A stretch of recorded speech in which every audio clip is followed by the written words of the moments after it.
Hey everybody, welcome back to our Twitch channel for San Diego Zoo Wildlife Alliance. Let us know how our audio is doing, because that seems to be our tradition, is kind of get audio kind of all wacky and back in shape.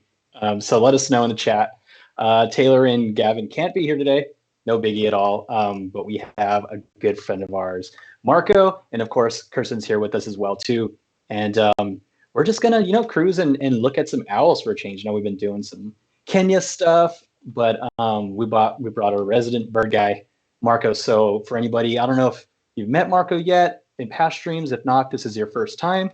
Marco, say hi. Tell us what you've been up to and what you kind of do for us and stuff. Yeah, hello Twitch world. Always a pleasure to join these audiences. So if you're not familiar with me, guys, my name is Marco Wendt, or Zoology Marco on TikTok and Instagram. I'm one of the wildlife ambassadors here for San Diego Zoo Wildlife Alliance. In case you're wondering, what's an ambassador? Think of along the lines of like a Joan Embry or Steve Irwin type of role. Not that I am up to that level, but that's kind of my role. I get to communicate all the awesome stories that we have in the Alliance. We're a big organization. We have the San Diego Zoo and Safari Park, of course, here in sunny San Diego, as I'm sure all of you know. But I grew up at the Safari Park, and I've spent over like 25 years, I think it's like 27, 28 years now, in the Alliance. I started when I was 16. And as Brian was talking about, I am a bird guy. So one, I appreciated the cockatoos he's rocking on his shirt right now. I don't know if you guys noticed, Every week. Yeah, every he week, is, birds he every is week. rocking it. But I do have, years and years of experience as an animal trainer and a zookeeper. And my niche are birds. And in particular, raptors and rat tights are my absolute favorites. So I am super honored and pumped to talk about owls with you guys. So let's get cracking. Sounds good. Thanks, Marco. Cosmic Space Cats, welcome to the chat. Always good to see new faces around here. And OP, good to see you as well. Let's look at some burbs, huh, Kirsten? Hopefully no trolls today. Yeah, no trolls today. We'll just kind of... You're good. Sounds good. Sounds good now, yeah.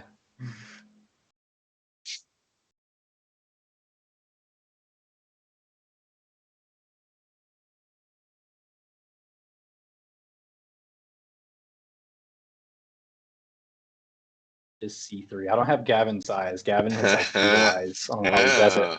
He's raptor eyes, huh? Yeah. I see three.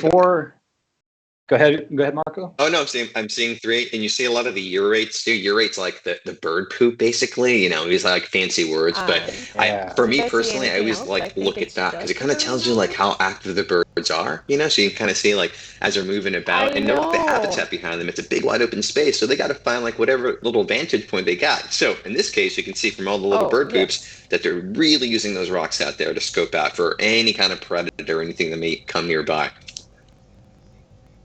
That is pretty cool.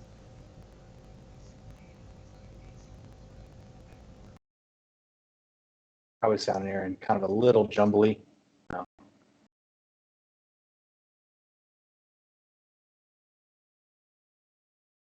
Yeah. Oh, can you hear me now? Testing? Yeah, we got you. Am I here? You guys hear us chat? Yeah, just let me know, and I'll fix it. You want to hear this beautiful? Aaron's got you too. You want to hear this beautiful voice talking about birds? Okay, so how do we got here? We got three. Okay, let me. Okay, yeah. Aaron's got us. Oh, Thank sorry, you, I'm all distracted now. Let me finish up this first slide since it's taking us so long. There's no evidence of predation. How many young birds? I'm going to say 0 because they all do look about to be adults. Mating behavior, no. Yeah. Any of them banded? It looks like the top one might be. So I'm going to say yes. Yeah. Yeah. Okay, cool. Yay, we did our first slide. Go team. Check. Well done. Right. Well done. 8 minutes down. Yeah. Look at the little fuzzy heads. Yes. Oh my gosh, everyone, owl babies are the cutest. I know I got a rhino behind me. We've seen giraffe babies, all adorable, but there's nothing like a fluff ball. Like an owl, I think. I would have to agree. Okay, it looks like, not fair. From what I'm seeing, it looks like there's 3 young burrowing owls in here. No. Yeah, totally. Can't tell. Oh, no, not adults. Young. No behaviors. Nope, they're young. And I wouldn't say they're banded or not visible. Actually, we'll do not visible. I don't see the other Yeah, I two. don't think so. Okay, cool. Oh, okay. We got a little. Ooh, a little owl yoga. Yeah. Little bird in motion. Okay. Oh, nice. So, let's see. And then, of course, chat, pop in if you have any questions about the burrowing owls or this whole and process. Erin, good point. Yeah. Erin just brought this up. She was she wanted to ask, remind everybody where these photos are being taken. So that's a good point because we were just talking about that before we went live. Oh my gosh. Yeah, Marco, if you want to talk about that a little bit, I think you have more knowledge than I do. No, of course, yeah. And, you know, a world's a big place, guys. Right now, we have 2 main sites for burrowing owl reintroduction here in sunny San Diego. So if you're not familiar with this San Diego County, we're fairly large. We got deserts, we got mountains, of course, we got beaches. I grew up inland in San Diego, so I love these backdrops, chaparral and dry sagebrush habitat. So 2 main areas, Jamul and Ramona areas is where we're doing these release projects, specifically with the Western burrowing owl. So that's kind of what we're looking at right now. I'm guessing we're looking at, it looks like Jamul area to me, just going on the landscape. It looks super pretty. Thanks, Kai. Drink up, guys. Oh, water. Oh, yes, yeah. Thank Yes. you. I got my cold brew. All right. With my metal straw. Pod Taylor's going to stay on top of our hydration for this entire stream. Oh, good. Good thing I remembered water. I didn't even think about it running into here. That's not fair. Taylor's not. Hydration is key. How am I supposed to get through these pictures if I'm drinking water? Okay. So it looks like, from what I'm seeing, it looks like we have another burrowing owl in the picture. I don't see anything else unless you guys do, but I think it's just the adult one. No, yeah, just see an adult, kind of scoping things out. Yeah. See bands on him. Yep, definitely. I don't see any decorations in front of the burrows at all. Not yet. Maybe a little later in the year, you know, kind of like April, May kind of area. You might see a little more of that happening. Oh, look at that. Oh, look at this picture. Oh, wow. yes. Look at that grump. What a grump. Yeah, we're always... No, that's a comfy owl. He's doing the fluff stance. I don't know if you guys know the bird fluff stance, you know. Usually, like, a leg is up. They kind of puff up a little bit. If they're cold, kind of the head tucks in, kind of like this. Hey, I do love their little sass, though. Oh, it traps in, you know, I mean, one, I'm sure for fashion, he looks great, right? But it traps in a lot of the heat as well, you know, especially in a colder morning. But again, also, depending on the behavior, you know, if it's chill morning, of course, they're going to puff out a little bit, downy feathers, trap in the body heat. But I've seen birds just being super comfortable and just pluff out a little bit, you know, relaxing those muscles, you know? Kind of feels good. Yeah, it feels good. Yeah, definitely. Cool. So this look at this guy. Looks like another burrowing owl. Can we tell, Marco, just from like this visual, if it's a younger burrowing owl? It kind of looks like he's got fluffy feathers, but I'm not the burrowing owl expert, so I don't know for sure. No, I would say he's a juvenile personally, you know, because you can see a little more of the fluff or the downy feather kind of around the body. They seem to have a little more of like a streamline shape. If you look at the top corner of the picture, you can kind of see an adult with the spots on a little more apparent, you know, on the top right. Yeah. So this guy's, a little bit of a youngster, and he is darkening up a little bit too. So that's a good indicator also, you know, probably just coming out of the burrow. You know, they spend a lot of their time in the dark.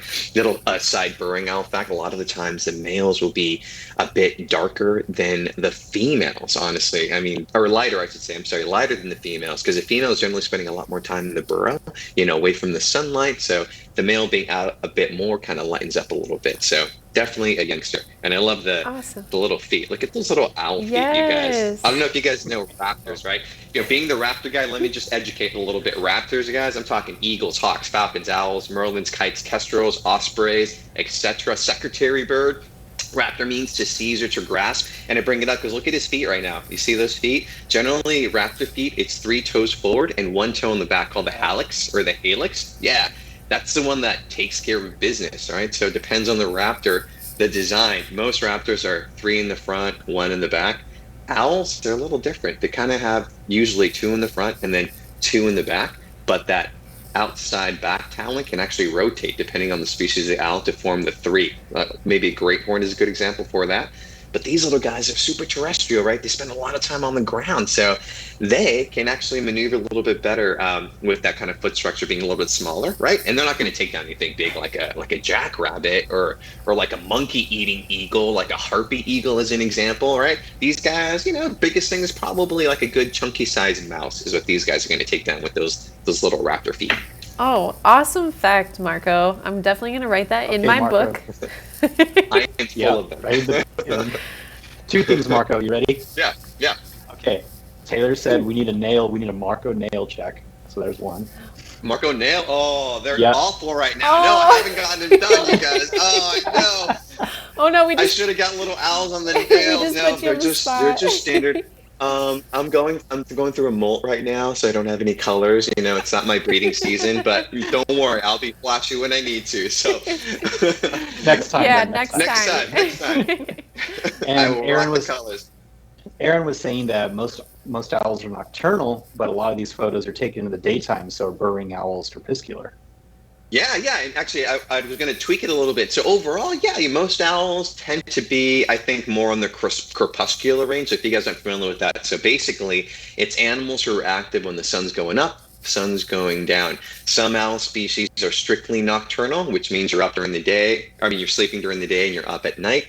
Some owls, like this guy's an example, are more towards diurnal, but a little bit crepuscular too. I kind of always tell people, there's usually never any definites in the wild, So if I say burrowing owls are always diurnal, yeah, that's usually true. But sometimes, the sun is setting, maybe really super low light, they want to hunt something or grab something, even in super low light levels, they'll still do it. So they're kind of opportunistic, So I want to mention that. Another little fun fact, for instance, barn owl. It's probably the most well-distributed owl in the world. They're found everywhere. If you're not familiar with the barn owl, they're nicknamed the screech owl, which is misleading because there's a species called the screech owl, which is about the size of a burrowing owl, which we can talk about in a few. But the barn owl, they do kind of a sound like I'm going to do my owl sounds for you guys for Twitch. Are you ready for this? So it's not great. We're ready. But a barn owl is kind of like a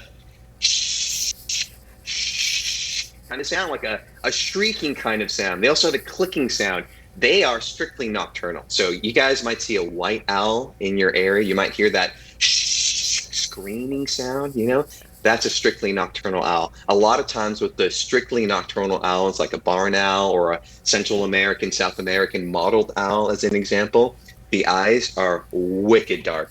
Dark brown, dark black. Dark colors actually absorb light better than lighter colors. So my husband, he's not of Latin origin like myself, so he has lighter eyes. So I like to make a joke that I see better at nighttime than he does for my darker eyes. So these guys, long story short, they're mainly diurnal, right? But sometimes, you might see them active in low light levels. But yes, generally a diurnal owl. That's a great question and great facts, Marco. So thank you for sharing. Yeah. I knew we were going to dive into all things birds today, and I think I deserve a little cold. You do. You do. Yeah. With my metal straw for all you Twitch people out there, keep that handy, right? Little metal straws. Help out those sea turtles out there. So a little shameless plug for that. All right, guys. So back to Wildwatch. Right. From what I'm seeing, it looks like we have just the one burrowing owl standing here. I can see he does have a band on.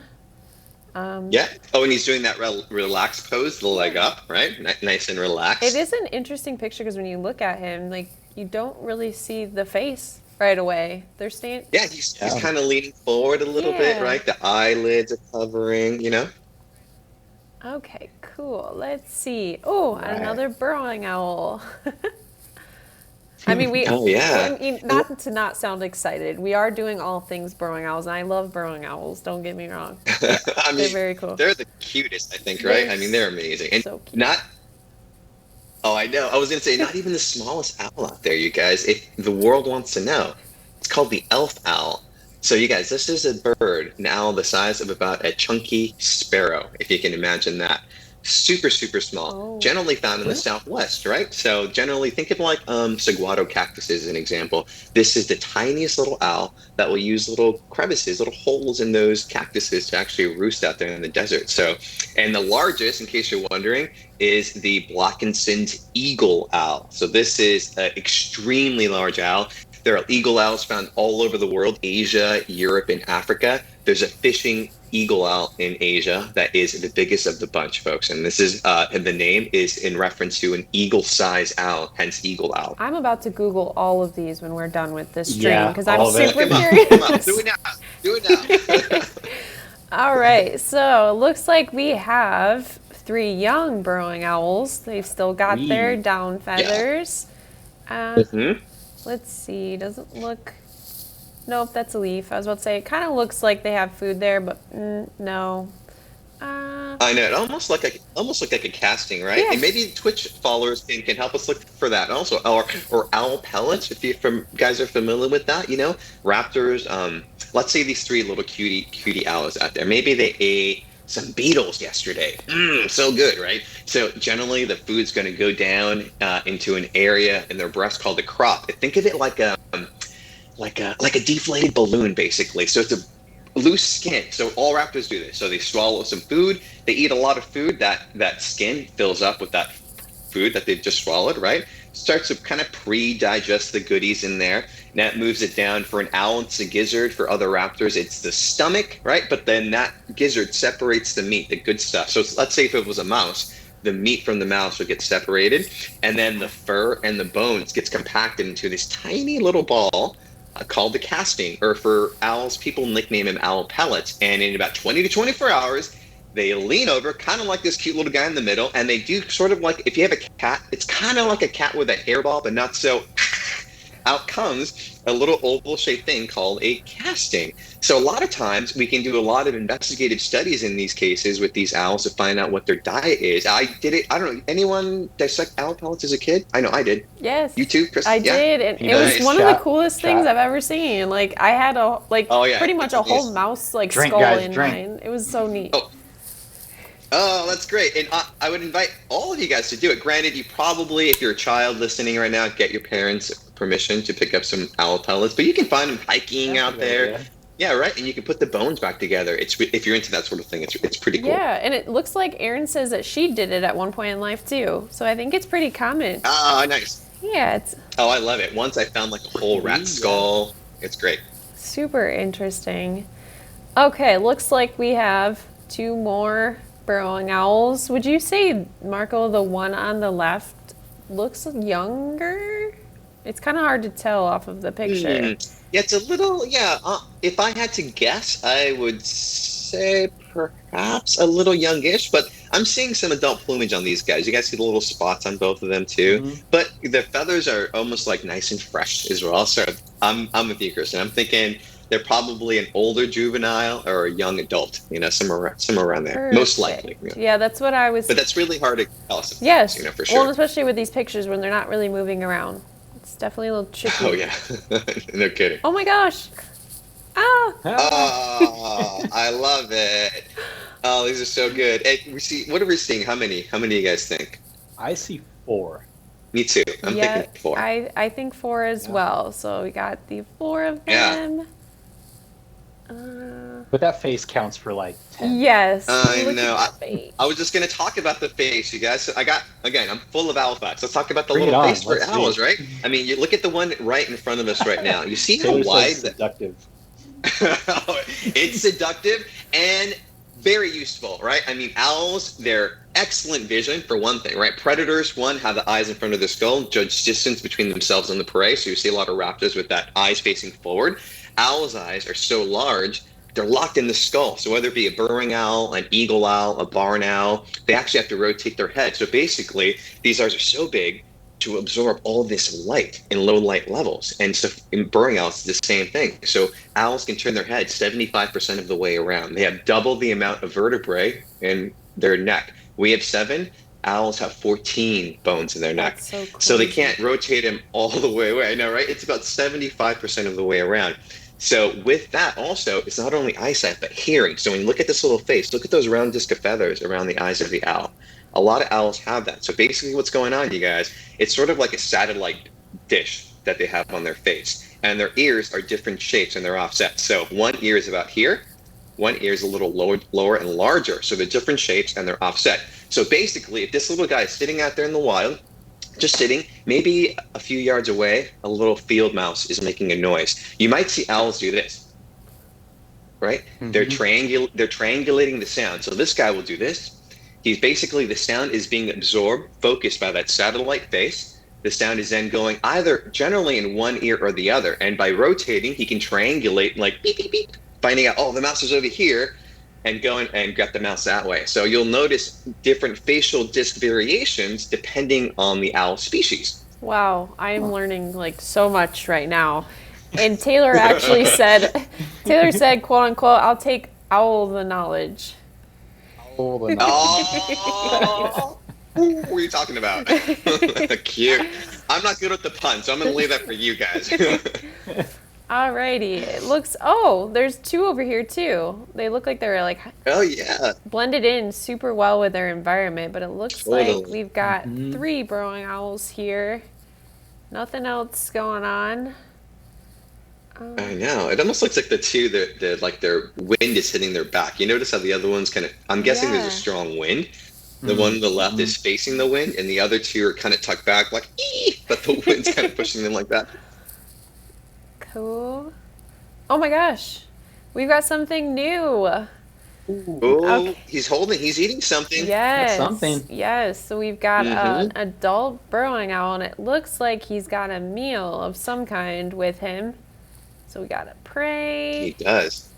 No. It could be prey. It could be a lot of different things, honestly. But I'm gonna guess prey. It looks like he's munching on something here. It does look like he's about to snack away, or already started that process. Can't really. Yeah, and I think I might see. You guys look at the left tunnel, and do you see on the rock there? There's a little brown oval shape, a little lower with the mouse. I don't know if you guys can see the mouse, or it's just me. Right there. That almost looks like casting to me. I don't know if you guys see that. Okay. And the casting's very too. So Twitch audience, let me ask you, if that owl ate a white mouse yesterday, what color do you think the casting is going to be today? Oh, that's a great question. I wonder. Mm-hmm. And question for you, Marco. So Taylor said, any answers? Nothing yet. Birds of a feather. That's a pellet. It looks like an owl pellet. That's a pellet? Aaron said not white.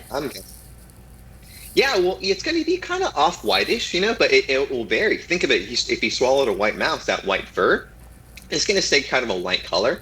So I'm guessing that little guy probably had like a brown field mouse, most likely. And also, while we're looking at these tunnels, folks, one, I want to say that we're obviously looking at a modified burrow. So we have our conservation scientists who have been reintroducing owls into the area. So if you notice, these aren't a natural burrow-ish. There's some extensions with these tunnels that we've created, to help encourage these owls to sites where owls were before, to help build the population up. So in case you're wondering, this is what we're looking at the moment as well. Owls, burrowing owls specifically, they do a fun thing. Depending on the breeding season, the males in particular will bring certain items to the female, one to attract her. But once they got their burrow, they'll do other odd behaviors, like, for instance, bring the poop of other animals to the front of their burrows. Like, why would you do that, right? It's like picking up some random dog poo and putting it in your front door, which I don't recommend, by the way. But for the burrowing owl, it's a super good idea. So when you put some herbivore poop in front of your burrow, you know what's going to come? A bunch of bugs. And guess who's going to eat those bugs? The burrowing owl is going to eat the bugs. And even myself, there was a time when I was taking care of the burrowing owls at Condor Ridge at the safari park, and it was breeding season, and we do our best to try to simulate natural behavior that they would do in the wild. So we needed to bring the poop to the burrowing owls. So I reached out to the field mammal keepers or wildlife care specialists, and they brought over a bunch of their herbivore dung, and I don't mind. I like playing with poop. So I would break it up, and then I would put it in front of the burrows, and then a bunch of bugs would come in, and they loved it so much. Party. So, party. Yeah. Oh, that's so interesting, Marco. Hey, I love that you're sharing your facts about poop. That's great. I'm holding them all back. Honestly, I could just talk forever about owls. Owls are just amazing, everyone. I'm such a fan. I don't. Aaron said, hope you washed your hands after. I did. In fact, it's more important to wash them before I handle the poop because I don't want any of my disgusting human hand germs on the poop, believe it or not. Do you guys see? Since we're talking. Oh yeah, go ahead. Are we blinking here? There's nothing Yeah, here. it doesn't. The last two pictures, it doesn't look. I don't see any in the tunnels or anything. So I'm gonna say there's nothing. Yeah. Nothing here. And aren't these pictures like trigger sensitive to motion? You know, my guess would be it may have flown right in before it captured the owl going into the burrow. Oh, here we go. There we go. That's a good. Look at that little guy. Doesn't look like any. I see the bands on the legs as well. Yes. You know? Ooh, I got a fun band story for Safari Park in particular, you guys. So we put a metal band on our bird. Think of it like a Social Security ID, right?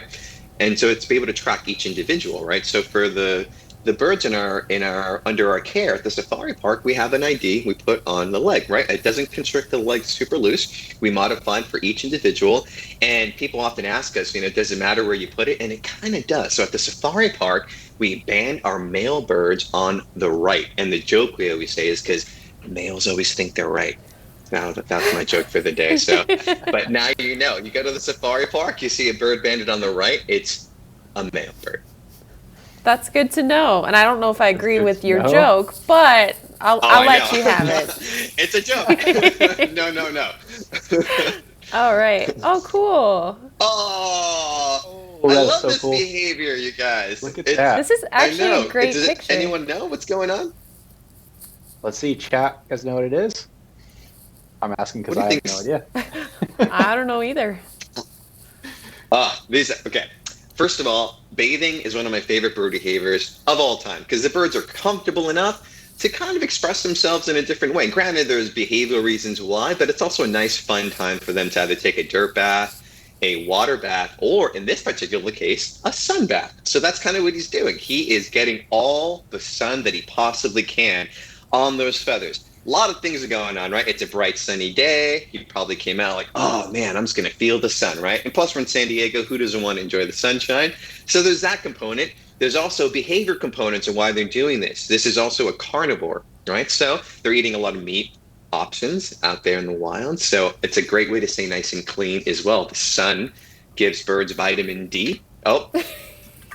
Well, hydration. A little vitamin D. Mid-sentence. Thanks, Taylor. Thank you, Taylor. And also, it's helping kill off some of the bacteria on the feathers of the birds as well. Another bird that's the better example, I think, are turkey vultures, because I love vultures, by the way, you guys. And my mom always told me, like, Mijo, why are you working with those dirty birds? They are not dirty. In fact, they in the morning will sun themselves, big open wings like the California condors or turkey vultures. It's the same idea. Vitamin D is super important for humans as well, granted in small doses, wear your sunblock, of course, but this is what they're doing.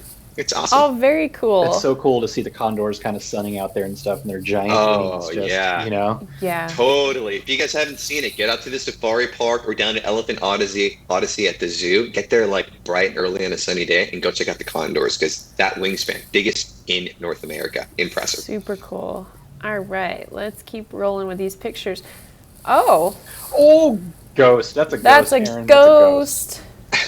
Hopefully this. Hey, but that's a good indicator. We talked about burrowing owls only being diurnal, not necessarily the case, right? So I like how nature always kind of mixes it up for us, you guys. So we're seeing looks. It's hard to tell, but I'm guessing these are baby owls. In particular, look in the back. You have one in the burrow, just peeking out a little bit, right? Yeah. And you have the one just to the right of the burrow.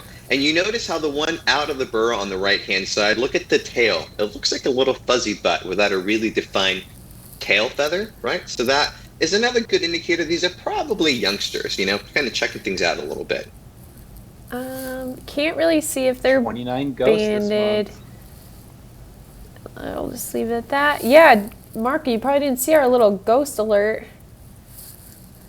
Ghost alert? Yeah. What is the ghost alert? I have no idea. So when we have pictures like this, so they considering what animal we're looking at right now, this would be a ghost burrowing owl. So anytime we get a picture that's at night, we have a little ghost alert and alerts everybody how many ghosts we've seen over the month. Oh, that's awesome. Yeah, I think the sound might be off right now, though. So it's still not working. You know, I messed with that the other day. We'll wasn't- figure it out. We'll figure it out Figure it out. eventually. It's gonna work one of these days. I can hear it on my end, so I'm pulling a Taylor right now. Okay, yeah. Taylor just corrected us and said it's actually ghost chicken. Ghost the ghost chicken. chicken's my bad. Okay. Oh, we just have to make the sounds, says Aaron. I'll try. Yes. We can I'll try. do my best. I can try too. Okay, it looks. Oh, you guys, look at. Oh yeah, go ahead, Marco. No, I'm saying I see one in the burrow, and I see all those castings in the front. These guys are hunting big time, right?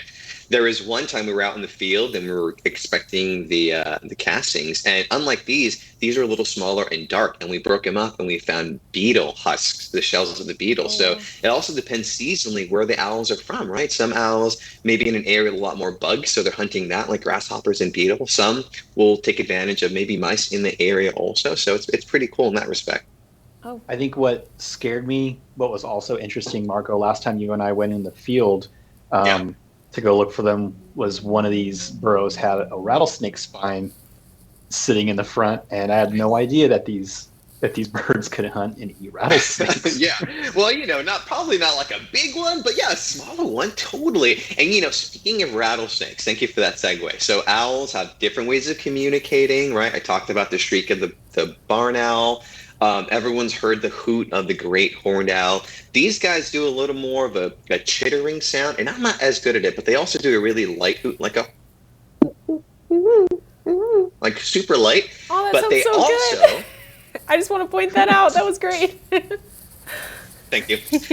They also do an interesting sound, and it sounds like a rattlesnake. Now, why would... Oh, look, it's a mice. I got distracted. No, keep going on your topic. Yeah. So they do a rattlesnake sound, folks. So, for instance, let's say you're a coyote, right? And you just encountered a burrowing owl nest, and you're sniffing around like, oh, I smell some burrowing owls. So they're going to start digging. The owls inside the burrow will start making a sound very similar to a rattlesnake to try to deter that predator. It is so good, you guys, that in breeding season, when I'm in at Condor Ridge, sometimes we have to inspect the nest. So, and also I have to help to process the chicks. And what does that mean? Basically, it's like a physical exam for the youngsters. So that means I have to stick my hand into the burrow to help remove one of those little babies so we can process it. They were making the rattlesnake sounds, and I looked at my manager and I looked at myself, and we said out loud, we both know we have cameras in there. I know there's no rattlesnakes, but that instinct, right? So, Brian, you would have been proud of me. I put my hand in there. Nothing happened, but something you have to think about. So they're super intelligent in that respect for making that sound, I think. Yes. Yep. Very, very proud of you. I would have beelined it the other direction. That's all it is. All right, guys. So it looks like we do have some prey in this image, which is super interesting. Oh, yeah. And I think from what I can see, and Marco, tell me if I'm wrong, it looks like there's an adult burrowing owl here and then the two young ones. And it looks like the adult one probably brought them food, from what I'm seeing. Totally. That's exactly what you're saying. Yeah. So you have, looks like two adults, one on the rock, one on the left-hand side, as Kristen was talking about. And again, you can see that with the collar. Marco, I completely missed the one on the rock. I was just talking about these three. Good spot. Hey, everyone's got certain eyes, Thank you. Yeah, you can see that, right? You can see the parents brought over some mice, and look at the little fuzzy owl butt. I mean, you guys, how can you not love that little owl butt? They are so cute. Oh, there's a bunch of little ones. Oh, wow. Those babies. And they can vary on their young, you guys, too. That's what's so cool about burrowing owls. In case people don't know, they're a super social owl. So in many instances, owls are generally solitary. And by solitary, I mean they're kind of by themselves most of the time. There's only a very, very few that you see a little more communal. These are probably one of the most communal owls, in my opinion. You'll see colonies, semi-colonies of owls that sometimes not necessarily related, but they'll work together, right? They're in other respects as well. They'll often share their burrows with like desert tortoises or ground squirrels, or in the Midwest with prairie dogs. So these are colonial animals. They benefit from each other. So I bring this up for one, look at all the amazing baby owls I'm looking at. And two, you have to think about the connectivity, especially for all you San Diegans out there. Now, I have had a farm in the past, or there were ground squirrels, and I know some of you are worried, like, oh, they're going to ruin my garden, this or that or the other. But think about the connectivity with other wildlife. So burrowing owls need animals like the ground squirrel to build these burrows, these tunnel systems, so other animals can benefit from it. So I had a conversation with someone recently who lived out on the farm, was kind of upset that these ground squirrels are going into her garden. So I just suggested, how about you protect your actual garden area where you have your veggies growing and your fruits, right? But also leave an area for those ground squirrels to build, whether it be a bramble, a bunch of sticks together, or a natural area, a bunch of rocks, copies sometimes are called, where you can just encourage them to come and build our ecosystems. We need ground squirrels too. The burrowing owls need them. Again, in the Midwest, it would be prairie dogs. So these are colonies of different species working together, which I think is super, super awesome. And again, in particular, the burrowing owl will hang out with other owls out there, which I think is great. Super cool, Marco. Thank you again for all of your facts. Like, this is so interesting. I know I probably won't be able to remember them all, but I will try. Oh, no, it's cool. And I'm holding them back, just so you know. Ghost noise, Brian. Ghost noise. Ghost. Oh, let's see. I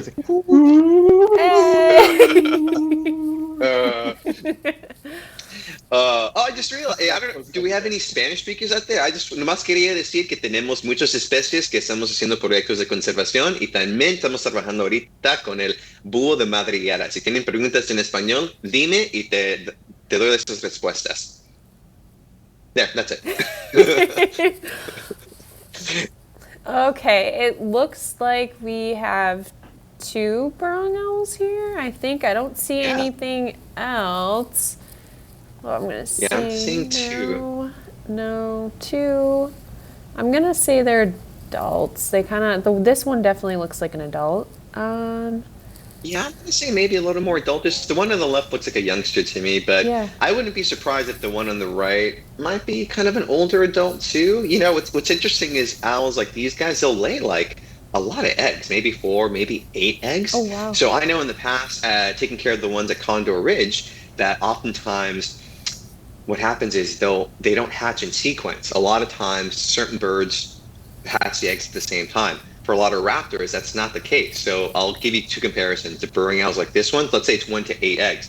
I'm saying that because if you look at these 2, if I had to guess, I would say they're probably 2 youngsters and the parents are out hunting, only because of sort of a drab little color and the short tail on the one on the right.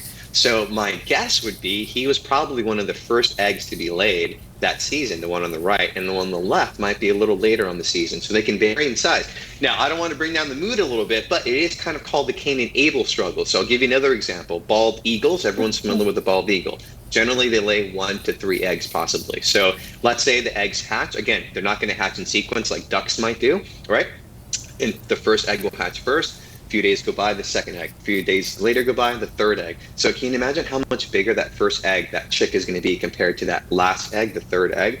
So Cain and Abel struggle references to the competition between the youngsters. Now, it's not always the case with burrowing owls. Generally with other raptors like the bald eagle, if they're competing for resources, there's not enough food out there, sometimes they'll compete with each other, and sometimes they might even eat the younger baby. So there's a little bit of a competition going out there as well. Not to bring the mood down a little bit, but I want to show you the variations with the survival techniques. Now, for raptors, it makes perfect sense, you guys, especially with limited resources. If a bald eagle pair can't take care of those 3 babies, at least one of them needs to survive, the strongest and fittest of the bunch. And again, not every bird does that. I mentioned the ducks are another good example. They will wait, they'll lay all their eggs, and then incubate the eggs, so they all are hatched at the same time. And that's for their survival, because a lot of animals will eat ducks, right? Especially ducklings. So mama wants to have all the babies out at the same time. Not the case for the raptors.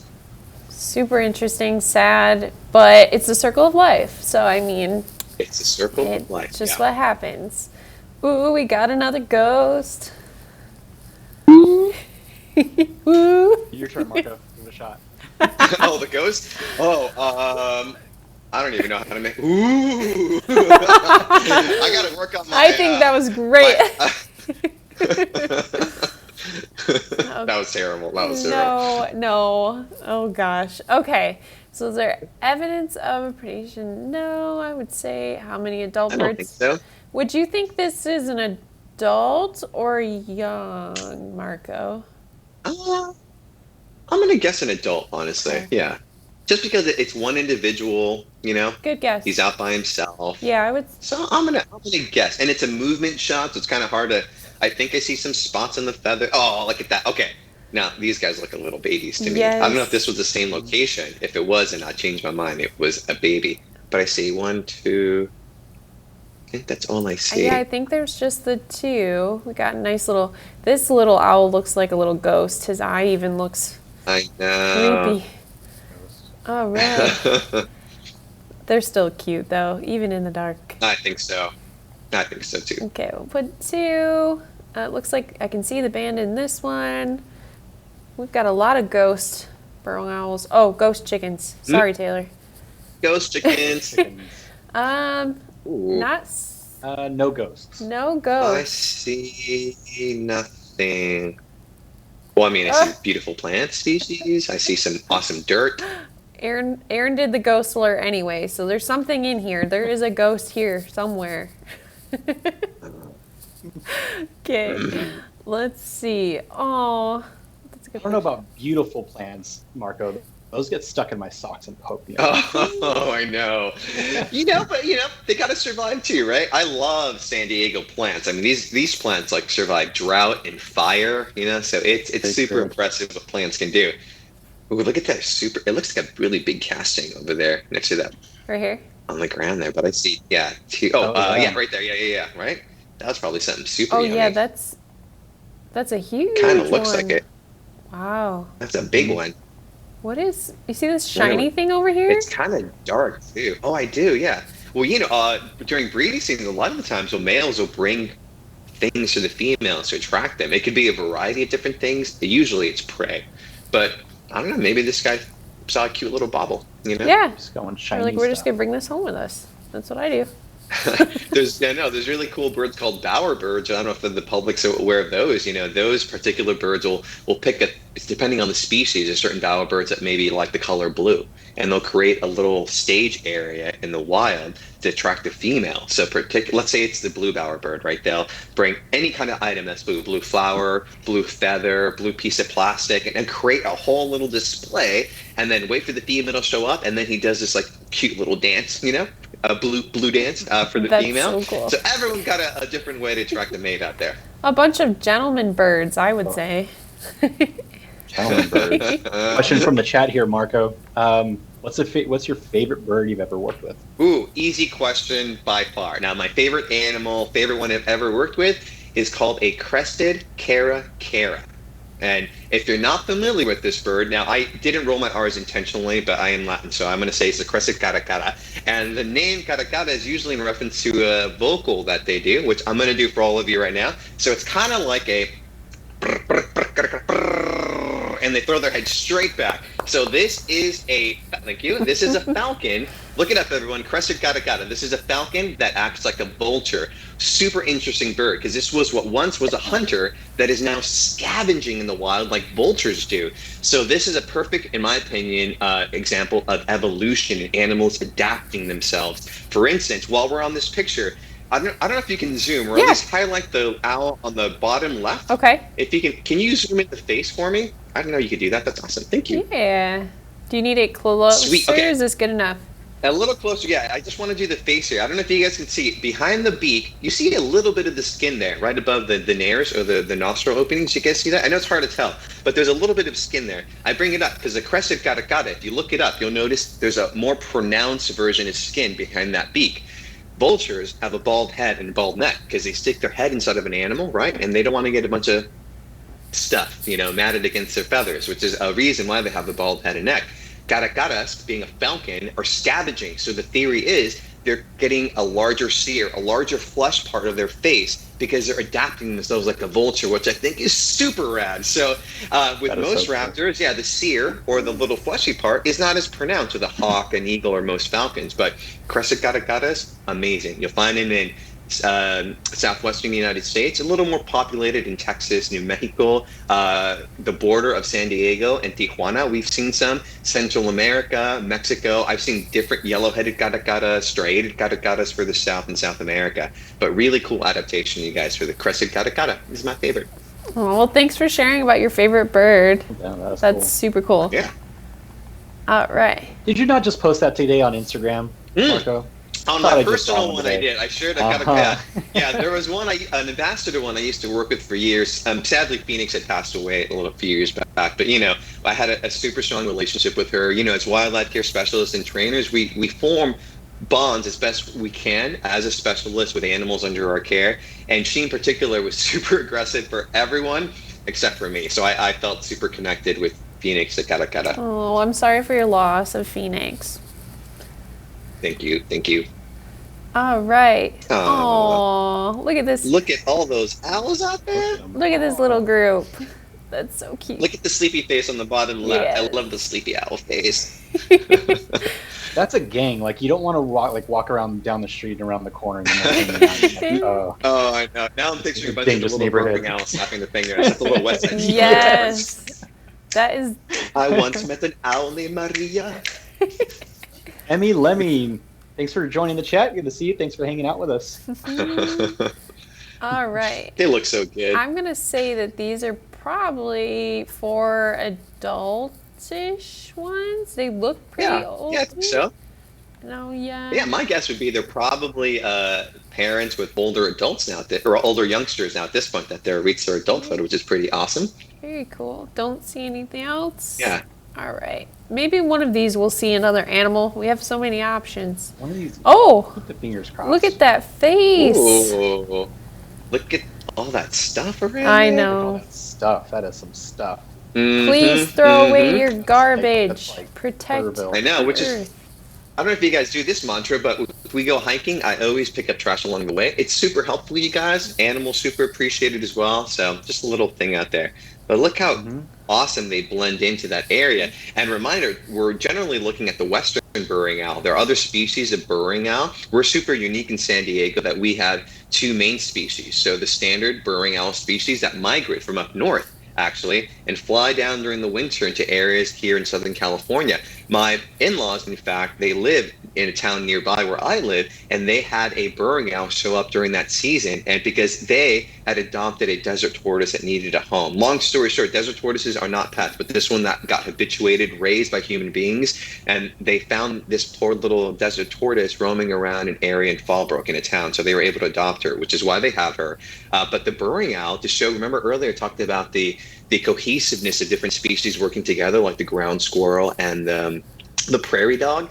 This owl saw their burrowing or their desert tortoise and knew instinctively, like, oh, there's going to be a burrow there. So this little guy hung out for a while during that season because of that. So it just shows you that connectivity with burrowing owls. So this guy, sometimes the color can vary depending on the species or subspecies, but generally it's like a brown color. And as you can tell with the backdrop here, they blend in so good to their habitat.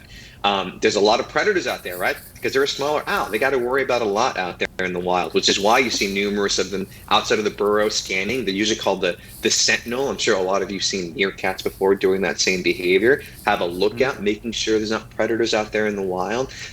These guys have to worry with all manner of raptors out there, coyotes, foxes, right? A manner of different things. And I bring that up also as a reminder to all you amazing cat owners out there. There is something you could totally do to help out burrowing owls all over the world, or burrowing owls in the region, and other native species in your yards. Don't let your cats out. It's as simple as that. Recently, we actually celebrated, I'm going to drink to that, right? To leaving your cats indoors. We celebrated the oldest recorded mouse in North America. Yes. The Pacific pocket mouse at 9 months, right? I think it was 9 years, 5 months, 18 days, or something along those lines. This guy is amazing. It's a unique species only found in Southern California. Habitat loss is the main issue. The other one, domestic cats. There are so many species that are affected by domestic cats out there, folks. So please do the natural world a favor. Do Marco a favor and keep your cats indoors. Thank you very much. That's my announcement for today. All righty, let's. Sir Patrick Stewart is pretty awesome. Yes. must say. Super cute. We- Cute. Oh, Oh. we got a little funny face going on with one of these guys. Oh my gosh. Only a face a mother could love. But actually, that brings me up to another. I'm full of facts, you guys. I'm going to talk about more owl eyes. I'll talk about eyelids for an owl. So everyone who is on Twitch right now, move your eyes up and down and blink for me. Blink, do a lot of blinking. So we have our main eyelids, right? They moisten our eyeballs, protect our eyes. We can't, if we focus a little bit closer, we're not going to be able to see it, but owls have two sets of eyelids. Some predators have this. So it's called the nictitating membrane. And I bring it up because, for instance, it looks like it's windy right now. I'm guessing it's windy, and that's, or maybe they just caught the picture of the eye being closed a little bit. But owls, raptors, have a second pair of eyelids. So they have the main one that goes up and down that we can see, right? And they have a clear eyelid that goes around the eye to protect the eye. So if they, for instance, let's say this little guy captured a mouse in his little talon and he leans in to take care of the mouse. For instance, not to get too graphic on you, but sometimes raptors can completely incapacitate their prey by the pressure alone. Sometimes with a smaller species like these owls, the pressure alone is enough. So he grabs a field mouse, maybe that's not enough to kill the prey. So they have to lean forward with that hook beak. All raptors have the talons, I said, right? The hallux, the one that takes care of the prey. Also the hook beak. That hook beak is for tearing meat out, right? And other instances as well, but I'm just talking about predation at the moment. They're using that. Some birds, like the owls and falcons, will have to lean in and actually get into the neck and make a certain movement to incapacitate the prey. I'm sure you know what I'm talking about. So with that, they have to protect that eyelid, right? So, or that eye. So they have that clear eyelid so they can lean, they can see, and it protects the eye from a scratch in the cornea. Another wicked good example, because I'm a bird guy, I'm going to bring up the peregrine falcon. Fastest animal on Earth, over 200 miles per hour in a straight dive. I don't know if you ever, don't do it, but if you ever maybe stick your head out of a car or maybe a roller coaster, let's say a roller coaster, all that wind in your face, a falcon going over 200 miles per hour, that's a lot of air being rushed to the face. So that nictitating membrane covers the eye, protects the eye, while they can still hunt and capture their prey. So it's really cool. That's super cool, Marco. Thank you for sharing. You can never share too many facts. I love them all. That's true. Yeah. All right. But within the hour, though, so looks like we're getting pretty close to time. Let's do maybe one or two more to see how many we can get done. Yeah, let's see. Because Marco is a busy guy, right? So we'll have to take off pretty soon here. Thank you, guys. Thank you. This is fun, though. I don't know what's going on with this little guy. Oh, I think he's. Oh, you know what? He's scratching his head. That's what's going That's on. what it looks I don't like. think you can see the foot, but I've seen them. Yeah, I've seen them do it. They'll lean in and kind of like, oh, this feels so good. I'm just going to scratch myself a little bit. I think he is the only one in there, or at least that we see. Behaviors. I'm gonna say one more owl fact right now. The wise old owl, just because he looks a little goofy in the bird earlier, you know, people always say owls are so smart. Maybe not solving the world's problems anytime soon, right? The whole reference to a wise old owl really comes from Greek mythology. I don't know if you guys remember. Go back to high school. Remember that Greek mythology? Remember Athena, the goddess of wisdom, had a little owl on the shoulder. So that is probably the main reason of the wise old owl myth. But generally speaking, owls are more instinct-driven than problem-solving. So as opposed to, if you're asking me what would be in regards to intelligence, the way we measure intelligence, I would say corvids like ravens and crows. Parrots, wicked smart. Burrowing owls, owls in general, usually instinct is what they're doing. Interesting. Oh, ghost alert. Okay, Kirsten. We're at the end. It's your turn for ghost alert. Oh no, I don't know if you want me to do this. I'm not prepared. You can do it. Come on, last one. All right, let me clear my throat. Okay. Ooh. I'm riveted. That was super spooky. Please, I know for a fact Very Taylor spooky. may record that later on in life. So, all right. So we can end on this last picture with the ghost chicken. No, people, we know these are burrowing owls. We're just joking.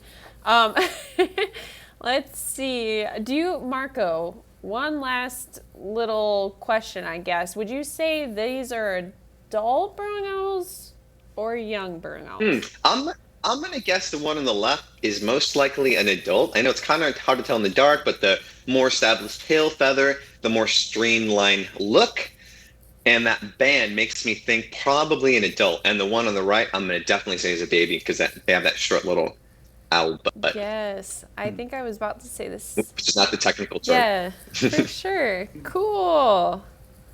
Well, do you guys think we can fit in like one more real quick? Who wants another Sure. one? Yeah, one more. Let's do one more. Oh my gosh. I'm glad we did. That was worth it. Guys, this is a great way Walk to end. off. What? Now, What's going on? A couple things are going on. We got 3 burrowing owls showing defensive behavior, and we have a ground squirrel also. Now, I did say that cooperative behavior happening. Ground squirrels create the burrows. Generally, they vacate the burrows, and the owls come in.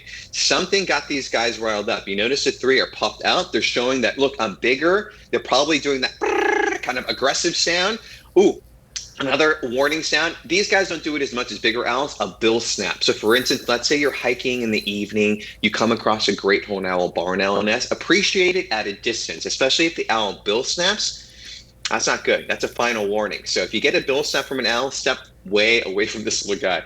I'm guessing either this little ground squirrel startled these guys, or they have some younger babies or eggs in that burrow and they want to defend it. So in some instances, yes, they can be communal. In other instances, a ground squirrel can also become a predator. So there could be a lot of things happening at this moment, but I'm guessing something upset these 3 burrowing owls. My guess is they probably have eggs or babies in the area, and they're trying to push off this ground squirrel away, saying, no, don't come here. Yes. What a great picture to end on. Like, that was just so cool. I was not expecting that at all. I knew like there was other animals, but then the squirrel pops up and it's like, yeah, squirrel. Love the action shots. Oh my Very gosh. cool. Well, perfect. Marco, thanks so much for taking the time. Everyone in chat, thanks so much for hanging out with us. It was a lot of fun. And you know where to find us every Tuesday, Wednesday, and Thursday. And of course, our Wildwatch days here on Thursday afternoons at 2 p.m. We'll see you next week, and we'll see who our next guest. Maybe it's Marco, maybe Gavin's back, maybe someone different. We'll see, right? Awesome. All right, we'll see you all next time. Bye. Thanks, everyone. See you guys. Stay wild.